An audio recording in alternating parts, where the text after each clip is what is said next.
Welcome to part 1, chapter 6. We just found out that Raskolnikov, even after having decided not to commit the crime, not to commit murder, now he's happened upon some information which clears the way for him to be able to go unobserved, or so he thinks. So he's rethinking it. Let's find out what happens. Chapter 6. Later on, Raskolnikov happened to find out why the huckster and his wife had invited Lizaveta. It was a very ordinary matter, and there was nothing exceptional about it. A family who had come to the town had been reduced to poverty, were selling their household goods and clothes, all women's things. As the things would have fetched little in the market, they were looking for a dealer. This was Lizaveta's business. She undertook such jobs and was frequently employed, as she was very honest and always fixed a fair price and stuck to it. She spoke, as a rule, little, and, as we have already said, she was very submissive and timid. But Raskolnikov had become superstitious of late. The traces of superstition remained in him long after, and were almost ineradicable. And in all this, he was always afterwards disposed to see something strange and mysterious, as it were, in the presence of some peculiar influences and coincidences. In the previous winter, a student he knew, called Pokarev, who had left for Kharkov, had chanced in a conversation to give him the address of Alyona Ivanovna, the old pawnbroker, in case he might want to pawn anything. For a long while he did not go to her, for he had lessons and managed to get along somehow. 6 weeks ago he had remembered the address. He had two articles that could be pawned: his father's old silver watch and the little gold ring with 3 red stones, a present from his sister at parting. He had decided to take the ring. When he found the old woman, he had felt an insurmountable repulsion for her at the first glance, though he knew nothing special about her. He got 2 rubles from her and went into a miserable little tavern on his way home. He asked for tea, sat down, and sank into deep thought. A strange idea was pecking at his brain like a chicken in the egg. Very much absorbed him. Almost beside him at the next table there was sitting a student whom he did not know and he had never seen, and with him a young officer. They had played a game of billiards and begun drinking tea. All at once he heard the student mention to the father, the officer, the pawnbroker, I think I need glasses, pawnbroker Alyona Ivanovna, and give him her address. This of itself seemed strange to Raskolnikov. He had just come from her, and here at once he heard her name. Of course it was a chance, but he could not shake off a very extraordinary impression. And here someone seemed to be speaking expressly for him. The student began telling his friend various details about Alyona Ivanovna. "She is first rate," he said. "You can always get money from her. She is as rich as a Jew. She can give you 5,000 rubles at a time, and is not above taking a pledge for a ruble. Lots of our fellows have had dealings with her, but she is an awful old harpy." And he began describing how spiteful and uncertain she was, how if you were only 1 day late with your interest, the pledge was lost, how she gave a quarter of the value of an article and took 5 and even 7% a month on it, and so on. The student chattered on, saying that she had a sister, Lizaveta, whom the wretched little creature was continually beating, and kept in complete bondage like a small child, though Lizaveta was at least 6 feet high.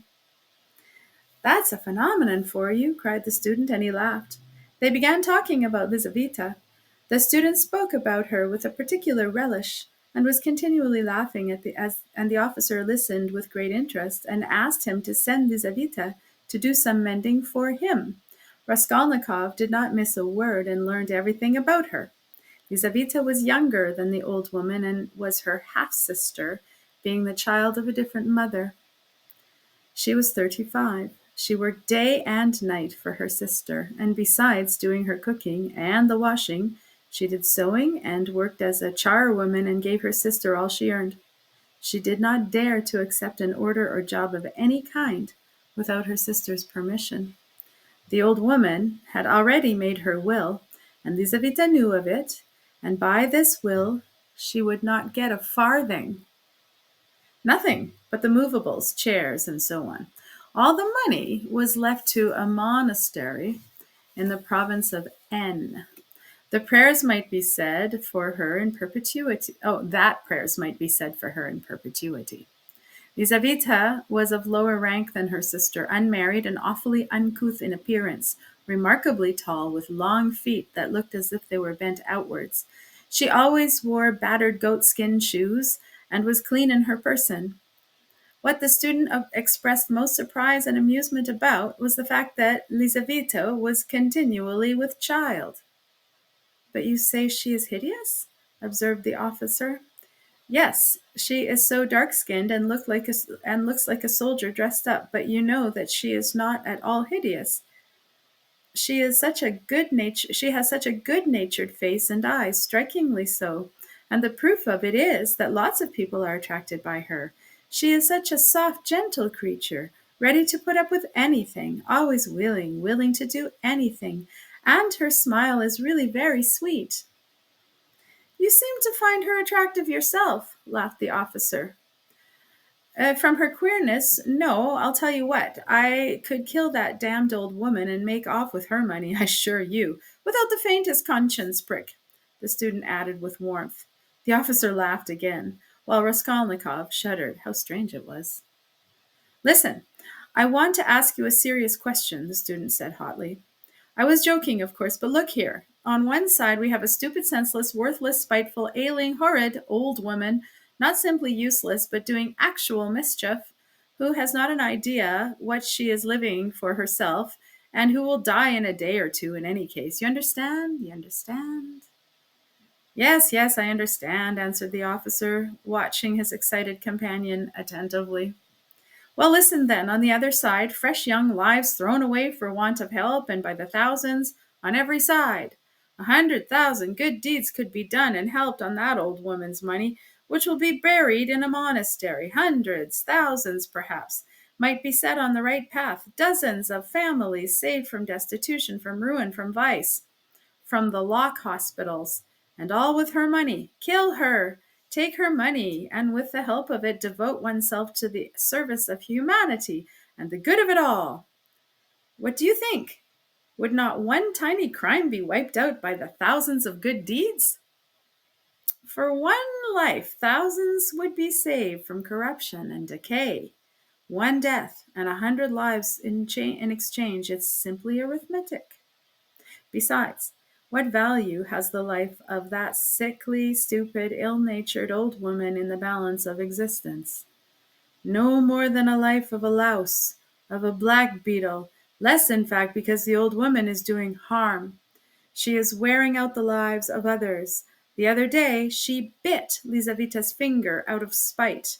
It almost had to be amputated. "Of course, she does not deserve to live," remarked the officer, "but there it is. It's nature." "Oh, well, brother, but we have to correct and direct nature, and but for that, we should drown in an ocean of prejudice. But for that, there would never have been a single great man. They talk of duty, conscience. I don't want to say anything against duty and conscience, but the point is, what do you mean by them? Stay, I have another question to ask. Listen?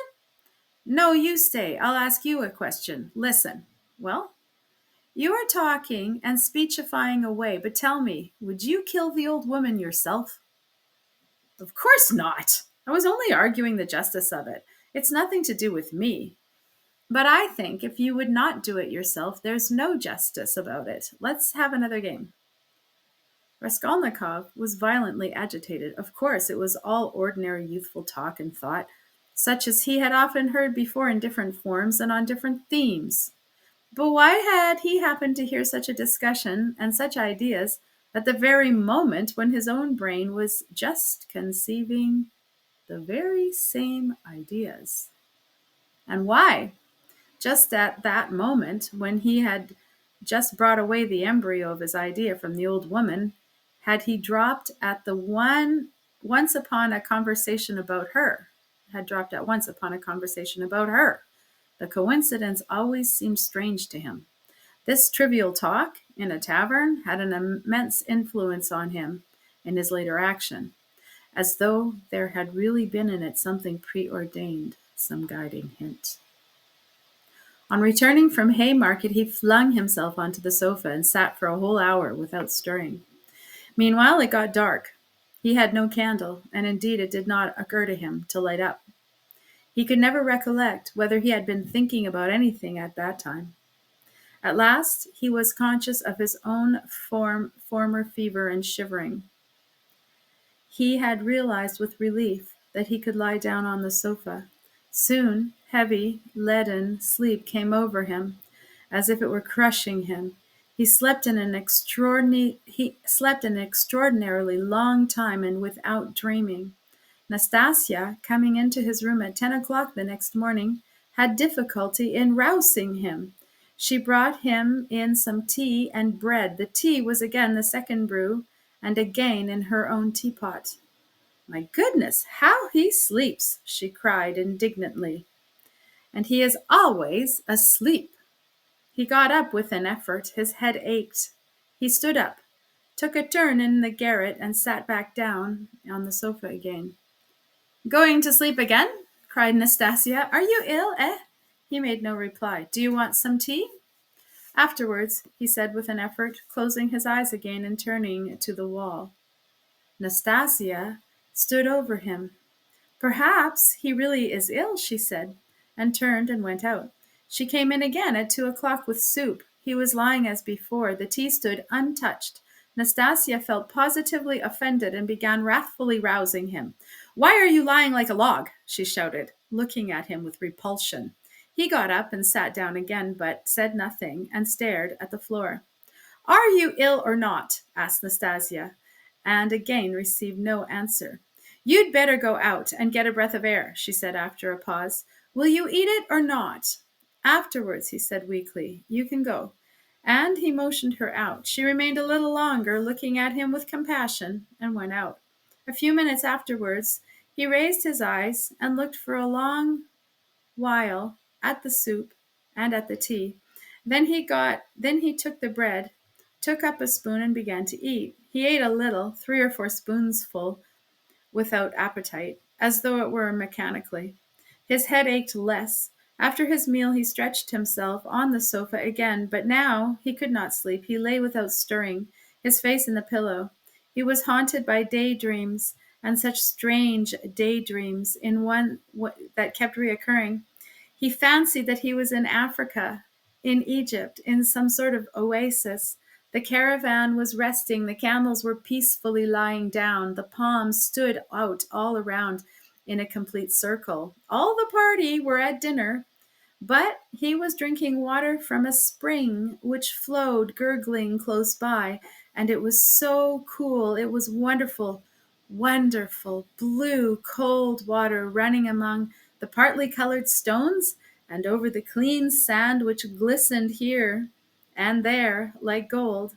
Suddenly he heard a clock strike. He started, roused himself, raised his head, looked out the window, and seeing how late it was, suddenly jumped up wide awake as though someone had pulled him off the sofa. He crept on tiptoe, stealthily opened it, and began listening to on the staircase. His heart beat terribly, but all was quiet on the stairs, as if everyone was asleep. It seemed to him strange and monstrous that he could have slept in such forgetfulness from the previous day, and had done nothing, yet prepared nothing, yet and meanwhile, perhaps it had struck 6, and his drowsiness and stupefaction were followed by an extraordinary, feverish, as if it were distracted, haste. But the preparations to be made were few. He concentrated all his energies on thinking of everything and forgetting nothing, and his heart kept beating and thumping so that he could hardly breathe.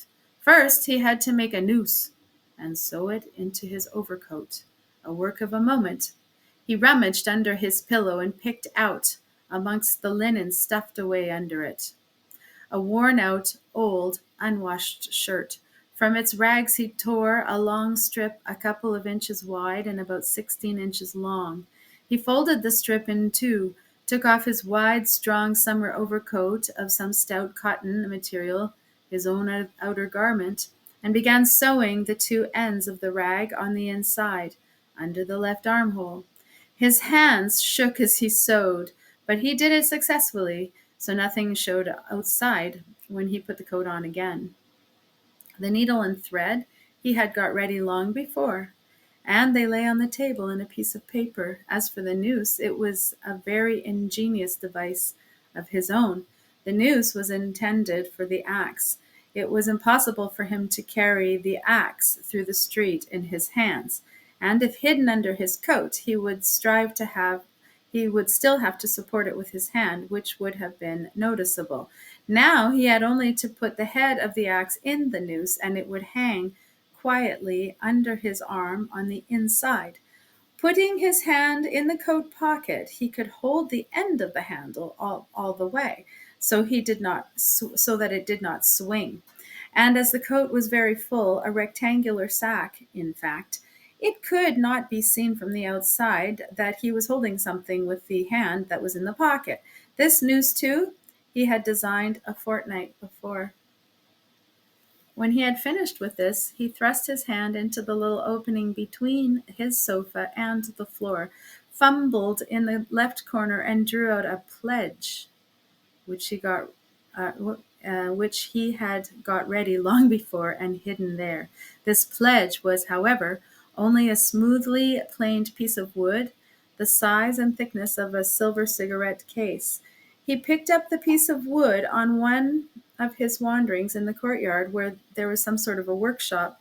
Afterwards, he had added to the wood a thin, smooth piece of iron, which he had also picked up at the same time in the street. Putting the iron, which was a little bit smaller, on the piece of wood, he fastened them very firmly, crossed and recrossed the thread around them, and then wrapped them carefully and daintily in clean white paper, and tied up the parcel so that it would be difficult to untie it. This was in order to divert the attention of the old woman for a time, while she was trying to undo the knot, and to gain a moment. The iron strip was added to give weight, so that the woman might not guess the first minute that the thing was made of wood. And this had been stored by him beforehand under the sofa. He had only just got the pledge out when he heard someone suddenly about in the yard. It struck 6 long ago. Long ago? Uh-oh. He rushed to the door, listened, caught up his hat, and began to descend the 13 steps cautiously, noiselessly, like a cat. He had still the most important thing to do, to steal the axe from the kitchen. That the deed must be done with an axe he had decided long ago. He had also a pocket pruning knife, but he could not rely on that knife, and still less on his own strength, and so resolved finally on the axe. We may note in passing one peculiarity in regard to all the final resolutions taken by him on the matter. They had one strange characteristic. The more final they were, the more hideous and the more absurd they at once were becoming in his eyes. In spite of all his agonizing inward struggle, he never for a single instant all that time could believe in the carrying out of his plans. And indeed, if it had ever happened that everything to the least point could have been considered and finally settled, and no uncertainty of any kind had remained, he would, it seems, have renounced it all as something absurd, monstrous, and impossible. But a whole mass of unsettled points and uncertainties remained. As for getting the axe, that trifling business cost him no anxiety, for nothing could be easier. Nastasya was continually out of the house, especially in the evenings. She would run into the neighbors, or to a shop, and always left the door ajar. It was the one thing the landlady was always scolding her about, and so, When the time came, he would only have to go quietly into the kitchen and to take the axe, and an hour later, when everything was over, to go back in and put it back again. But these were doubtful points. Supposing he returned an hour later to put it back, and Nastasya had come back and was on the spot, he would of course have to go by and wait until she went out again. But supposing she were in the meantime to miss the axe, look for it, make an outcry, that would mean suspicion, or at least grounds for suspicion. But those were all trifles which he had not even begun to consider, and indeed he had no time. He was thinking of the chief point, and pulling off trifling details until and sorry put off trifling details until he could believe in it all. But that seemed utterly unattainable. So it seemed to himself, at least. He could not imagine, for instance, that he would sometime leave off thinking, get up, and simply go there. Even his late experiments, i.e., the visit with the object of a final survey of the place, was simply an attempt at an experiment, far from being the real thing, as though one would say, "Come, let us go and try it. Why dream about it?" And at once he had broken down and had run away cursing, in a frenzy with himself. Meanwhile, it would seem, as regrets the moral question, that his analysis was complete. His casuity had become keen as a razor, and he could not find rational objections in himself. But in the last resort, he simply ceased to believe in himself, and doggedly, slavishly sought arguments in all directions, fumbling for them, as though someone were forcing and drawing him to it. At first, long before indeed, he had been much occupied with one question: why almost all crimes are so badly concealed and so easily detected, and why almost all criminals leave such obvious traces. He had come gradually to many different and curious conclusions, and in his opinion, the chief reason lay not so much in the material impossibility of concealing the crime as in the criminal himself. Almost every criminal is subject to a failure of will and reasoning power by a childish and phenomenal heedlessness.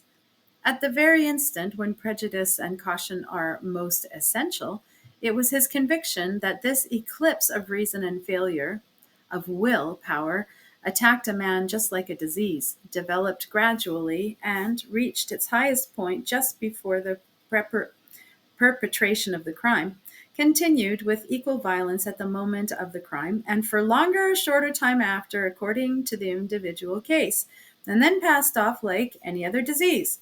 The question whether the disease gives rise to the crime, or whether the crime from its own peculiar nature is always accompanied by something of the nature of disease, he did not yet feel able to decide.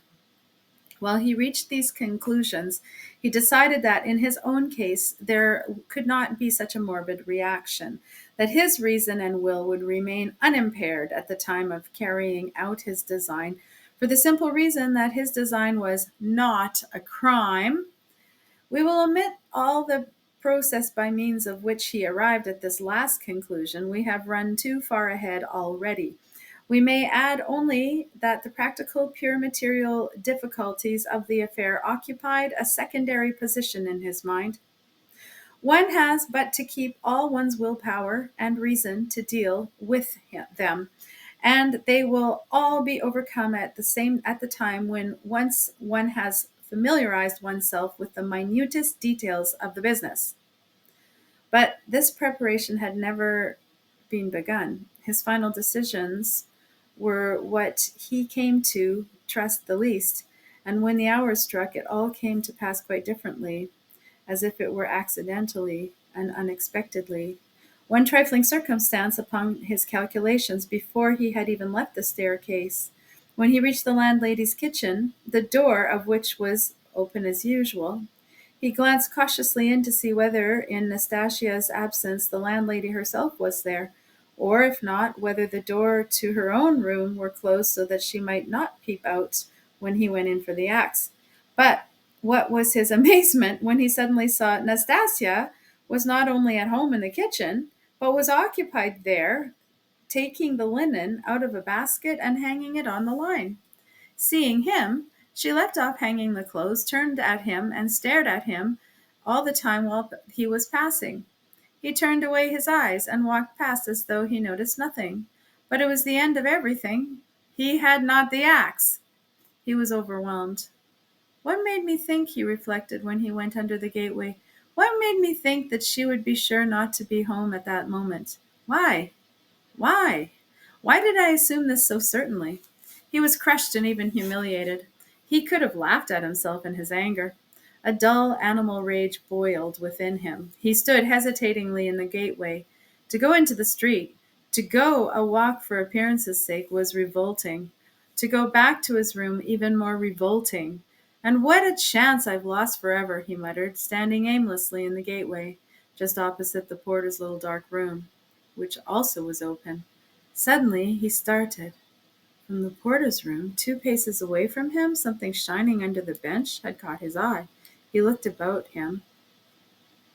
Nobody. He approached the room on tiptoe and went 2 steps into it, and in a faint voice called the porter. Yes, not at home. Somewhere near, though, in the yard, for the door is wide open. He dashed to the axe. It was an axe, and pulled it out from under the bench, where it lay between 2 chunks of wood. At once, before going out, he made it fast in the noose. He thrust both hands into his pockets and went out of the room. No one had noticed him. When reason fails, the devil helps, he thought, with a strange grin. This chance raised his spirits extraordinarily. He walked along quietly and sedately, without hurry, to avoid awakening suspicion. He scarcely looked at the passers-by, tried to escape looking at their faces at all, and to be as little noticeable as possible. Suddenly he thought of his hat. Good heavens! I had that money the day before yesterday and did not get a cap to wear instead. A curse rose from the bottom of his soul. Glancing out of the corner of his eye into a shop, he saw by the clock on the wall that it was 10 minutes past 7. He had to make haste, and at the same time to go some way around, so as not to approach the house from the other side. When he had happened to imagine all this beforehand, he had sometimes thought that he would be very much afraid, but he was not very much afraid now. He was not afraid at all, indeed. His mind was even occupied by irrelevant matters, but by nothing for long. As he passed the Yusupov garden, he was deeply absorbed in considering the building of great fountains and of their refreshing effect on the atmosphere and in all the squares. By degrees he passed to the conviction that if the summer gardens were extended to the fields of Mars, and perhaps joined to the garden of the Mihailovsky Palace, it would be a splendid thing and have a great benefit to the town. Then he was interested by the question why in all the great towns men are not simply driven by necessity, but in some particular way inclined to live in these parts of the town where there are no gardens nor fountains, where there is the most dirt and smell and all sorts of nastiness. Then his own walks through the Hague market came back to his mind, and for a moment he woke up to reality. What nonsense, he thought. Better think of nothing at all. So probably men led to execution clutch mentally at every object that meets them along the way. Flashed through his mind, but simply flashed, like lightning. He made haste to dismiss this thought. And by now he was near. Here was the house. Here was the gate. Suddenly a clock somewhere struck once. What? Can it be 7:30? Impossible. It must be fast. Luckily for him, everything went well again at the gates. At that very moment, as though expressly for his benefit, a huge wagon of hay had just driven in the gate, completely screening him as he passed under the gateway, and the wagon had scarcely had time to drive through into the yard before he had slipped in a flash to the right. On the other side of the wagon he could hear shouting and quarreling, but no one noticed him, and no one met him.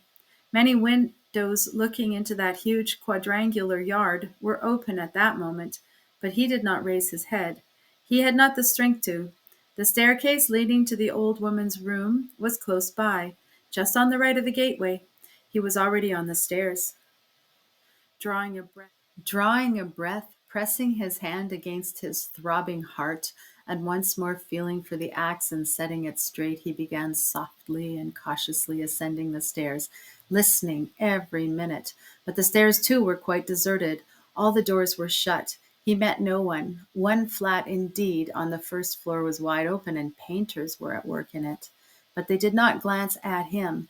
He stood still, though, thought a minute, and went on. Of course, it would be better had they not been there, but it's 2 stories above them.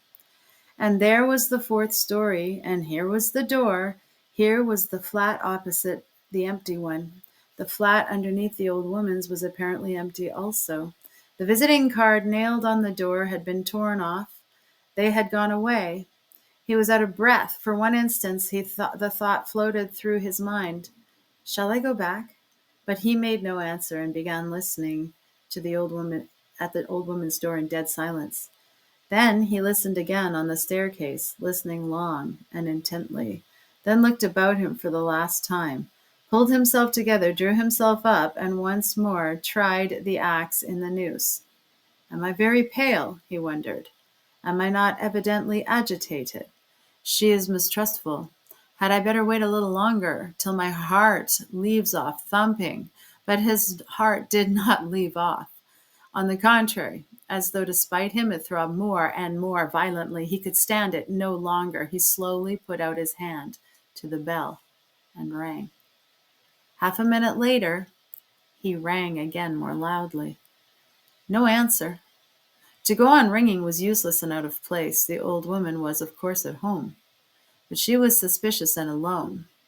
He had some knowledge of her habits, and once more he put his ear to the door. Either his senses were particularly keen, which is difficult to suppose, or the sound was really very distinct. Anyway, he suddenly heard something like the cautious touch of a hand on the lock and the rustle of a skirt at the door. Someone was standing stealthily close to the lock, and just as he was doing on the outside, was secretly listening within, and seemed to have her ear at the door. He moved a little on purpose, and muttered something aloud that he might not have the appearance of hiding, and then rang a third time, but quietly, soberly, and without impatience. Recalling it afterward, that moment stood out in his mind, vividly, distinctly, forever. He could not make out how he had had such cunning, for his mind, as it was clouded at the moment, and he was also unconscious of his body. An instant later, he heard the latch unfastened. End of chapter 6.